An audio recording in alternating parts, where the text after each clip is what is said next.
Good afternoon, Scott Redler TV Live. Welcome to today's recap. Is yes, 3:28 and doing a so as today, recap. One of those boring type digestion days where you had your reversal on Friday, right? Remember the reversal in tech and in the Russell and in the bios and then the spiders followed suit at the end of the day. Yesterday you had your trend up day, which is basically you could have bought every dip almost for the entire day. And then today, a little bit of follow through. We've come off the highs and I guess it makes kind of sense. A lot of bears are saying that that's it. This was a fake out.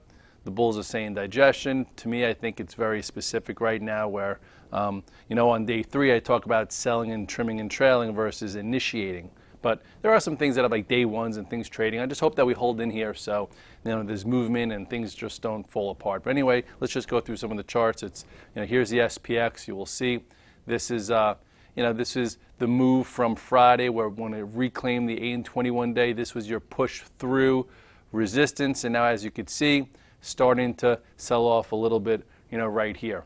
So does it mean that it's game over? Not in my opinion. You have the 8 day down here, the 21 down there. We're a little extended.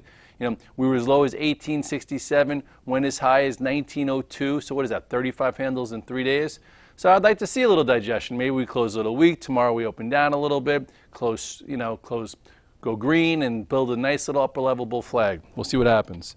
The Qs, little doji right here. Okay, we talked this morning about how the right shoulder somewhat negated, how we powered through it, and now you have a bit of a doji. I think that the longer we do some work above 88, the better the chance that we continue. Remember here too, third up day, little digestion. I didn't think we would just take off, but there's definitely some things going on in there.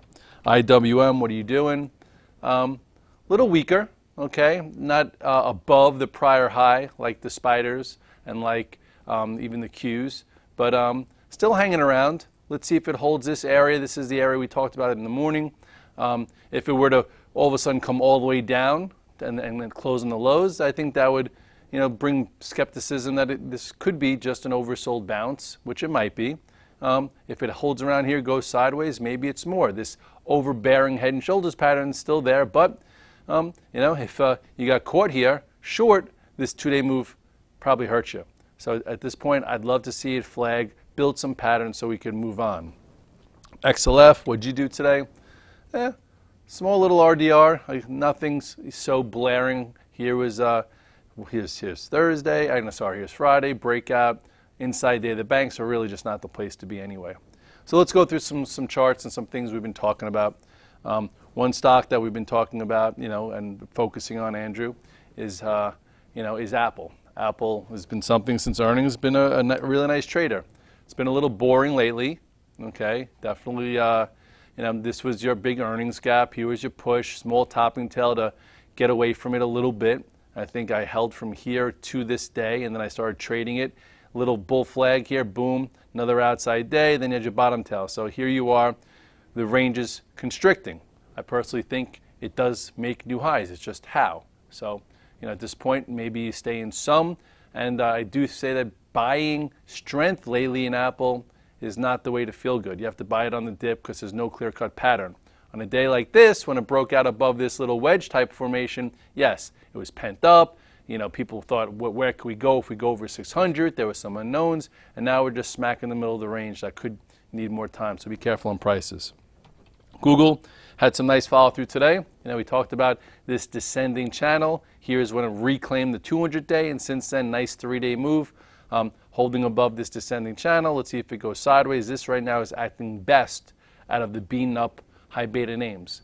It's different than Apple, because Apple obviously is the upper end of the range, but it's also, this stock didn't correct the way Apple did a few years back. So just different, oranges and apples, or Googles and apples. So see if now maybe this goes sideways.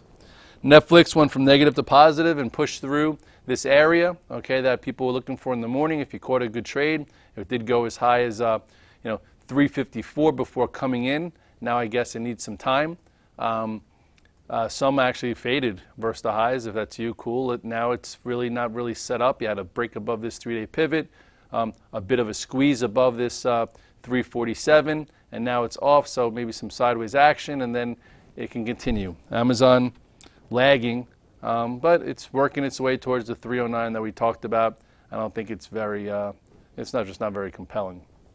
So you go to other stocks, I guess, let's talk about, because there's really not that many. Tesla, still working on its oversold bounce. I think I put some resistance right around here, and it's already getting through it, so let's take that away. The moving average is curling in 193 to 200. Sperling, I think, is trading this on the VTF right now. We'll see how it acts at that gap. Another Musk name, Solar City. Hanging in there. I tried playing this a few times, and it's still tight. There's really no reason to be out of it, except for if you add on strength, and it's definitely thin at times, but overall, it seems as if it wants to go, it can, but the solar names aren't really that strong. They still have to prove that they're more than just a little bit of a range trade, and right now, it's still below both moving averages, so I wouldn't be in a rush there. Some guys were looking at this ICLD. Look at that volume, okay? Big volume spike. I have no idea what came out. Go to basic studies, go to volume. Huge volume, huge day one. Maybe that continues. It was as high as 16 to 18. So check the news to see what's cooking there. What else? Facebook gave you a quick push, okay, early on, and then it somewhat failed at this descending channel here. But I don't think it's game over. It did come from, what was this? This was as low as 56.38 to go as high today as 60.89. I think some sold some strength, and I got stopped out actually when it went back below here, so I might take some towards the end of the day or just wait for another inside day. I think Twitter is acting a little better for itself. Okay, let's take the volume. Actually, let's just remove the volume. I like the way it looks clean like this. Here is your capitulation day somewhat, and then here, going sideways, and little flag. So maybe you want to be in a little bit, and then if it gets above 34.10, perhaps that continues to retest this gap. So let's check it out, or let's wait. Maybe at the end of the day I'll take a little bit. We'll see how that goes, especially if Facebook holds in there towards the end of the day. LinkedIn, weaker.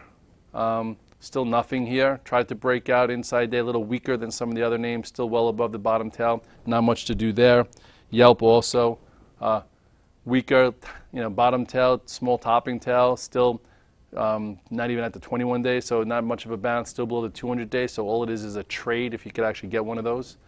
What else? GMCR was the story of the morning. Look at this. We love when things break descending channels. Look at this flag, and then the news came out.